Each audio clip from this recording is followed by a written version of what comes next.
बिस्मिल्लाहिर्रहमानिर्रहीम। इय्याका नअबुदु व इय्याका नस्तईन।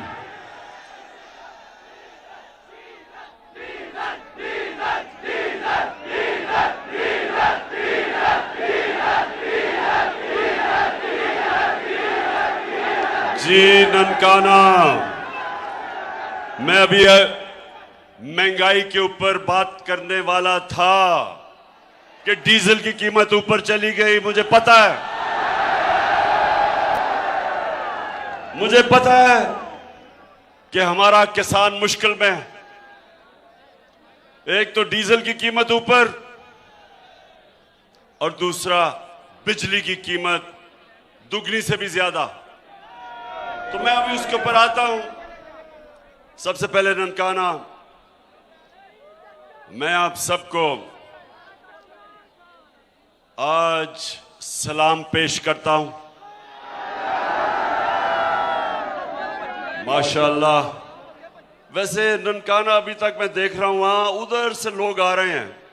मेरे ख्याल में टाइम का ख्याल ननकाना में ज्यादा नहीं है।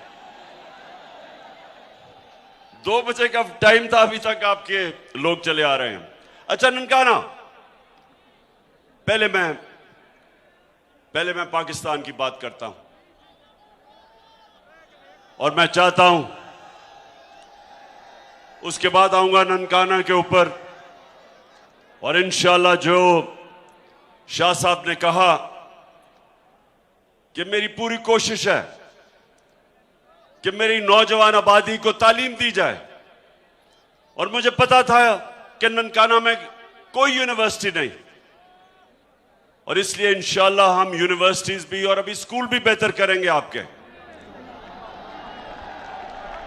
हमने पूरी कोशिश की कि पाकिस्तान में एक तालीमी निसाब आए।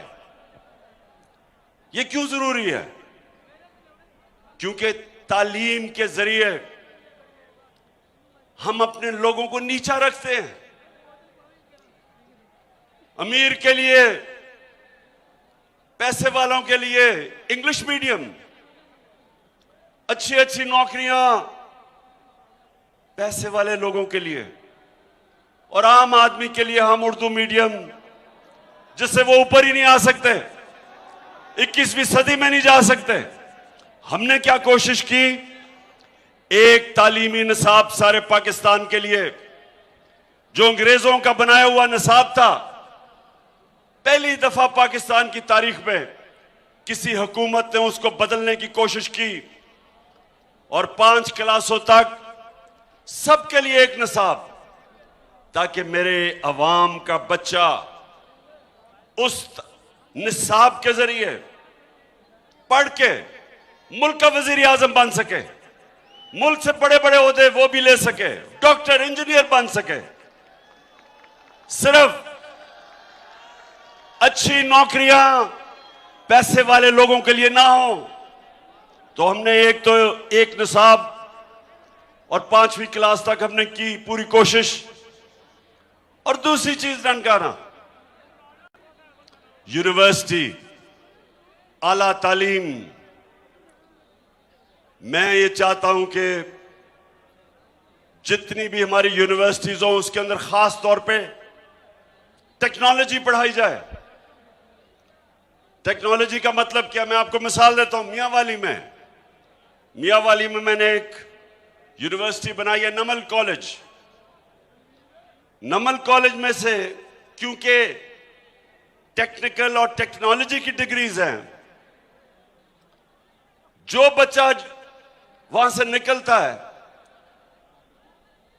85 से 90% बच्चों को निकलते साथ ही नौकरियां मिल जाती हैं। और नौकरियां, सैलरी शुरू होती है 70,000 रुपए से 1 लाख तक।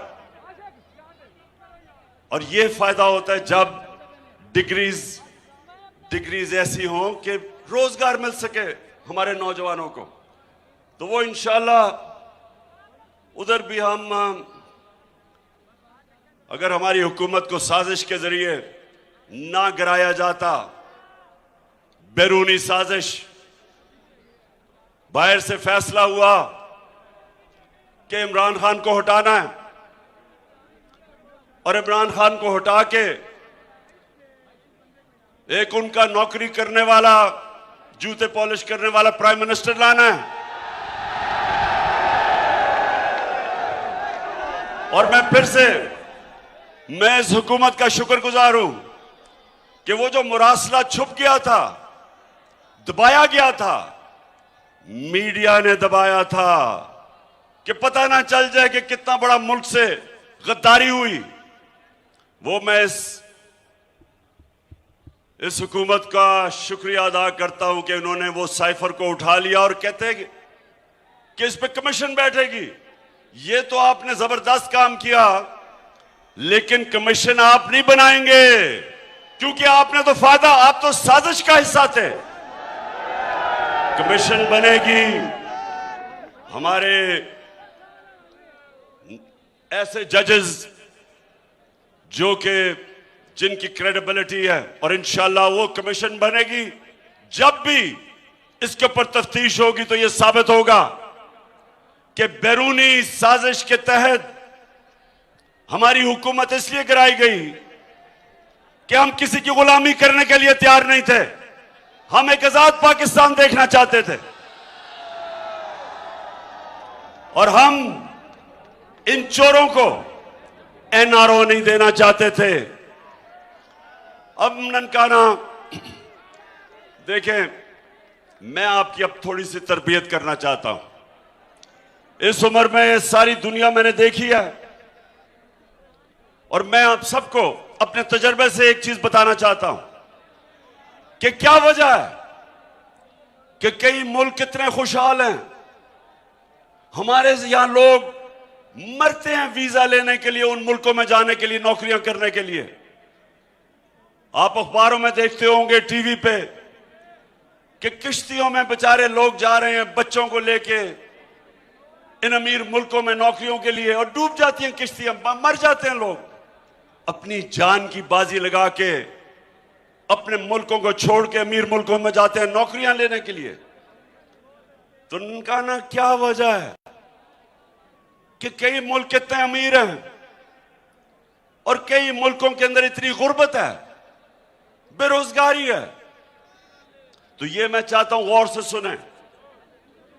देखें, मेरे नबी सल्लल्लाहु अलैहि वसल्लम ने जब मदीना की रियासत की बुनियाद रखी थी, तो उन्होंने वो सबसे बड़ी जो एक असूल उस मदीना की रियासत का था, वो अदल और इंसाफ था।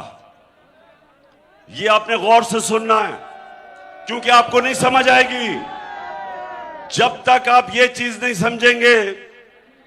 आपको समझ नहीं आएगी कि हमने मुल्क के मसले हल कैसे करने हैं। अदल और इंसाफ का मतलब कानून के सामने सब एक बराबर, कोई कानून से ऊपर ना हो। मेरी नबी सल्लल्लाहु अलैहि वसल्लम ने कहा, मेरी बेटी भी अगर जुर्म करेगी तो उसको सजा मिलेगी, मेरी बेटी भी कानून के ऊपर नहीं है।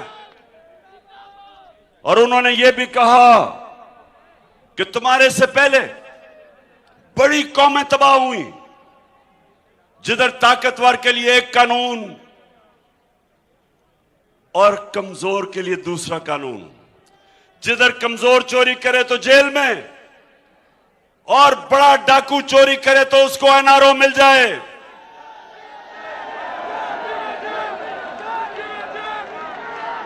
सिर्फ जिन मुल्कों के अंदर आज, वो 1500 साल पहले मेरे लीडर ने कहा था, आज आप दुनिया का नक्शा उठा के देख लें, एक चीज फर्क करती है अमीर और गरीब मुल्कों में। खुशहाल मुल्क और जिस मुल्क में गुर्बत है, एक चीज फर्क करती है, जितना अमीर मुल्क उतना ज्यादा इंसाफ, जितना अमीर मुल्क उतने ताकतवर डाकुओं को वो कानून के नीचे रखते हैं, जितना गरीब मुल्क, हमारे वाला हाल है वहां कि चोरी करके मुल्क का पैसा लूट के और बाहर लंदन में बड़े बड़े महलों में रहे, मुल्क में आए पैसा चोरी करने, लूट के बाहर ले जाएं, और हमारा इंसाफ का निजाम उनको नहीं पकड़ सकता, सिर्फ छोटे चोरों को पकड़ता है, गरीबों को पकड़ता है जो मजबूरी में, बेरोजगारी में अपनी बच्चों को खाना खिलाने के लिए, घर में बीमारी है, पैसा नहीं है, वो जो मजबूरी में, ऐसे भी लोग हैं, कई तो वैसे चोरी करते हैं, लेकिन कई लोग बेचारे मुश्किल वक्त में साइकिल चोरी, मोटरसाइकिल, गाय भैंस, वो तो जेलों में चले जाते हैं। 6 महीने की सजा, वो 6 साल बेचारा गरीब आदमी जेल में रहता है। लेकिन ताकतवर, अब ताकतवर का ये देखो, मैं सारी कौम के सामने ये दिखाना चाहता हूं कि अभी जनाब नवाज शरीफ और मरियम ने कहा जी हम बेकसूर हैं, हमारे से बड़ा जुल्म हुआ, हमारे से अदालतों ने भी बड़ा जुल्म किया, और हमारे से कोई खलाई पता नहीं मखलूक ने बड़ा जुल्म किया। तो ये मैं आपको सबको दिखाना चाहता हूं कि क्या जुल्म हुआ या नहीं हुआ, अपने आंखों से देखना। भी वीडियो में हुआ क्या, इन्होंने पैसा चोरी करके बाहर ले गया नवाज शरीफ, बेटी के नाम पे इसने महंगे तरीन लंदन के इलाके में 4 बड़े बड़े महलात ले लिए, अरबों रुपए के, और ये हमेशा कहते रहे कि जी हमारे तो है ही नहीं है, क्योंकि इनके पास पैसा ही नहीं था, इनके टैक्स रिटर्न्स में, असासे में इतना पैसा ही नहीं था कि इतने महंगे फ्लैट ले लेते। तो झूठ बोलते रहे कि हमारे फ्लैट नहीं है जी, इनको नहीं पता क्या होना था। अल्लाह अल हक है, हक के खुदा ने, अल्लाह ने एक इंटरनेशनल इंकशाफ किया और उधर सब कुछ सामने आ गया। तो जरा आप ये देखें कि जब मरियम से पूछा गया आज से 10 साल पहले के बताएं जी फ्लैट आपके हैं, 10 साल पहले तो वो क्या कहती है, इस तरह मुझे लगा कि आप लोगों को बेवकूफ नहीं बना सकते। मेरी सेंट्रल लंदन में प्रॉपर्टीज तो दूर की बात है, मेरी पाकिस्तान में भी कोई प्रॉपर्टी नहीं है, मैं अपने वालिद के साथ है। और मुझे समझ नहीं आई कि मेरी और मेरी वालदा की और बहन भाइयों की प्रॉपर्टीज ये कहाँ से निकाल के ले आए हैं। मेरे नाम पाकिस्तान में कोई प्रॉपर्टी नहीं है, ये तो इंग्लैंड की बात है। अच्छा, पाकिस्तान में भी कोई प्रॉपर्टी नहीं है। बेचारा अगर उसको कोई, आप कोई उसको अपने घर में ठहरा लें, बेचारे के पास कोई प्रॉपर्टी नहीं है। अच्छा आप देखें, अब उस बेचारी को नहीं पता था ननकाना कि सच का खुदा है, वो सच सामने ले आता है। बैरूने में एक बैरूनी इंकशाफ हो गया जिसको पैनामा पेपर्स कहते हैं। जब वो इंकशाफ हुआ तो उसमें यह आ गया कि जनाब ये 4 बड़े बड़े महलात इनकी मालिका मरियम बीबी है। तो जब वो आ गया सामने और ये 4 साल के बाद आया तो मरियम के भाई साहब क्या कहते हैं, जरा ये पहले सुन लें, सब देखें। को तस्लीम करता हूँ कि अल्हम्दुलिल्लाह पाक लेन के ऊपर जो अपार्टमेंट्स हैं वो अल्हम्दुलिल्लाह हमारे हैं। मैं इस बात को तस्लीम करता हूँ कि उनको ऑफशोर कंपनीज नेस्कॉल लिमिटेड और नीलसन लिमिटेड जो है उनको ओन करती हैं, और मैं आपको ये भी अर्ज करता हूँ उनको होल्ड कर रही है इस वक्त मरियम नवाज शरीफ, मेरी हमशीरा जो है। ठीक है जी, ठीक है जी, ननकाना सुन लिया आपने, तस्लीम करते हैं कि ये हमारे 4 बड़े बड़े महलात हैं। अब अगला सवाल ये कि जनाब पैसा किधर से आया, रसीदें तो दिखाओ। तो जब मरियम से पूछा गया कि वो पैसा किधर से आया, अच्छा तो जब, अब वो ये तो नहीं कह सकती थी कि मेरे बाप ने पैसा दिया है, क्योंकि बाप अगर कहता तो वो पकड़ा जाता, वो प्राइम मिनिस्टर था, उसके पास तो कोई असासे थे नहीं, उसने दिखाए नहीं थे। इसका मतलब अगर बाप कहता तो वो चोरी का पैसा था। तो मरियम क्या कहती, जरा ये सुन ले आप। हुसैन के पास आज जो भी है वो एक अरबपति दादा के पोते हैं। उस अरबपति दादा के पोते हैं जो 1960s और 70s में पाकिस्तान का अमीर तरीन इंसान था।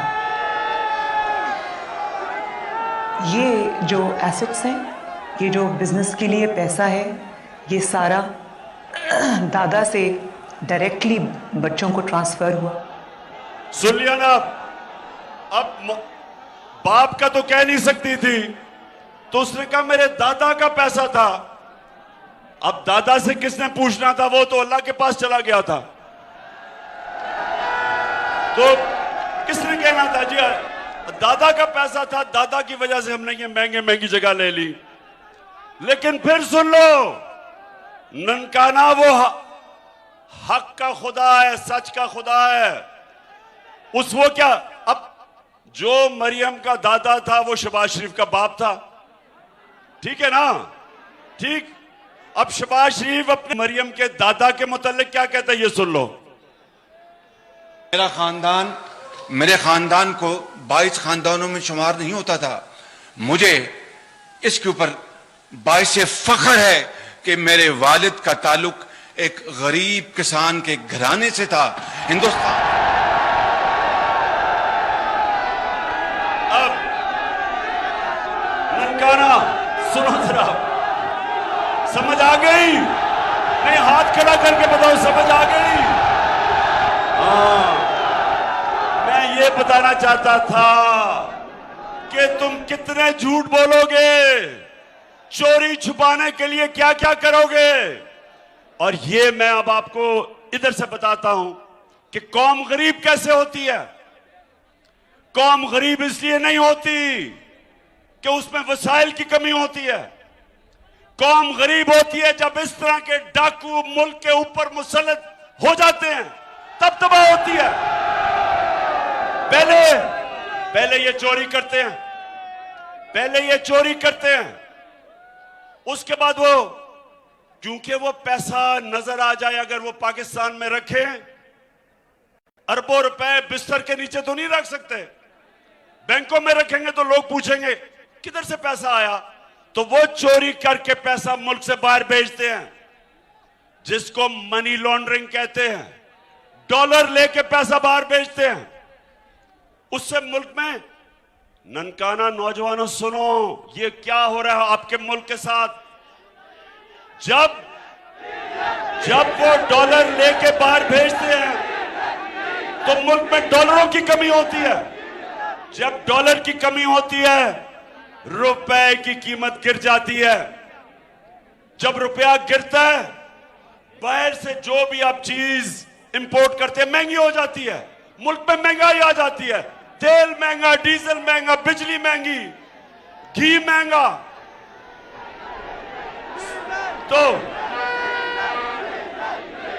तो अब ये सुने, अब हो क्या रहा है मुल्क के साथ।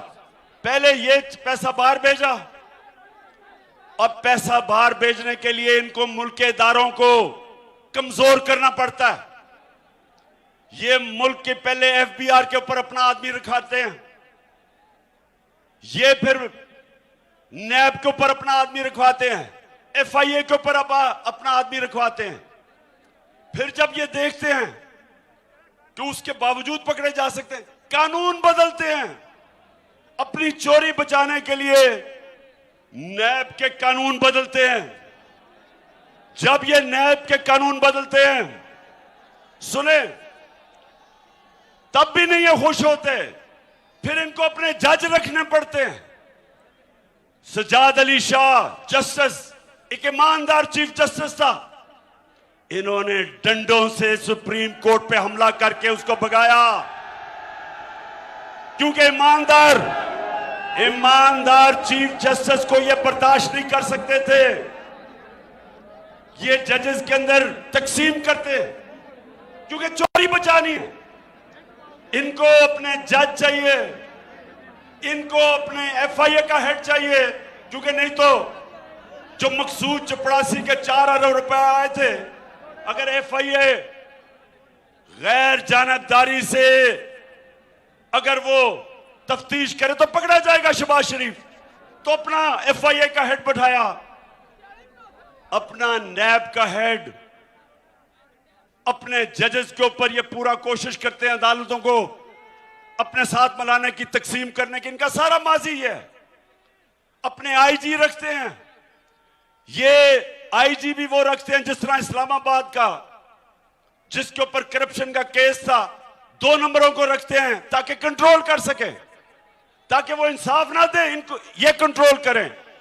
ये अपना आर्मी चीफ रखने की कोशिश करते हैं क्योंकि हर चीज को कंट्रोल करना चाहते हैं।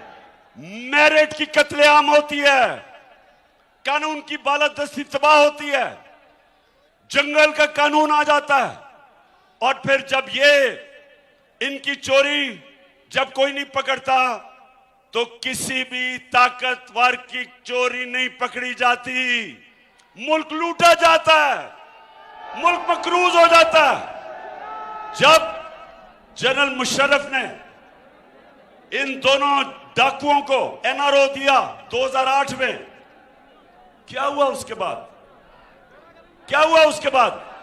4 गुना कर्जा बढ़ा पाकिस्तान का, 6,000 अरब से, जो 60 सालों में पाकिस्तान का कर्जा था 6,000 अरब, ये जब 2 डाकू खानदान आए, 10 सालों में हमारा कर्जा 4 गुना बढ़ के 30,000 अरब पे पहुंचा।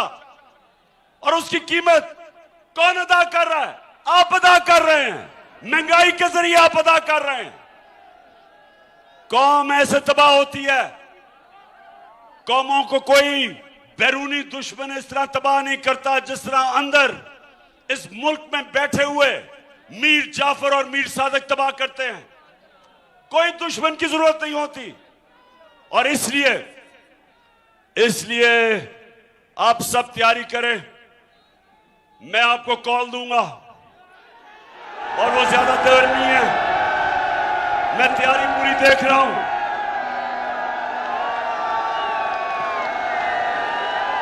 मैं पूरी तैयारी कर रहा हूं, मैं कॉल दूंगा, लेकिन उससे पहले ये सारे चोर जमा होके हर किस्म की कोशिश कर रहे हैं कि किसी ना किसी तरह ये मुझे और मेरी पार्टी को किसी तरह पब्लिक की नजर में गंदा करें। और वो क्या कर रहे हैं? गंदी गंदी वीडियो तैयार कर रहे हैं, गंदी गंदी वीडियो, वो डीप फेक वीडियोस मैं भी आपको दिखाऊंगा।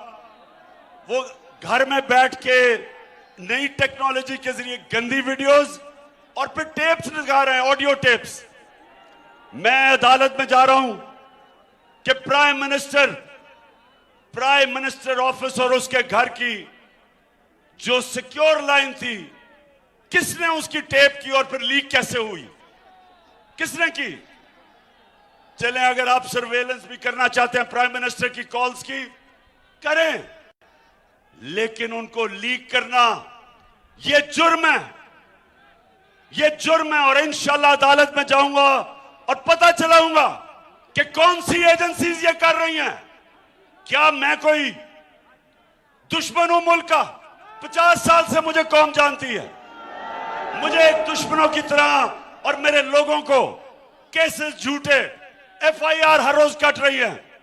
जो भी आप करेंगे, ये जो भी करें समझ जाएं, ये मैं चैलेंज करता हूं, जो भी आप करेंगे आप नहीं रोक सकते इस सलाब को। ये जो पाकिस्तान में इनकलाब आ रहा है, कोई नहीं रोक सकता। मेरा चैलेंज है आपको, जो भी करना है, गंद उछालना है, गटर में गिर के अपने मुल्क तबाह करनी है, अपने आप को बचाने के लिए, ये आपको कुछ नहीं बचा सकता। मैं सिर्फ आपको दिखाना चाहता हूं कि कितना आसान है ये गलत वीडियोस और टेप्स बनाना आज की टेक्नोलॉजी के जरिए। जरा दिखाएं। इंतशार फैल रहा है। नवाज शरीफ से पूछो, जिसने पाकिस्तान को तमाशा बना के रख दिया है दुनिया में। बोलो, मैं सच कह रहा हूं ना?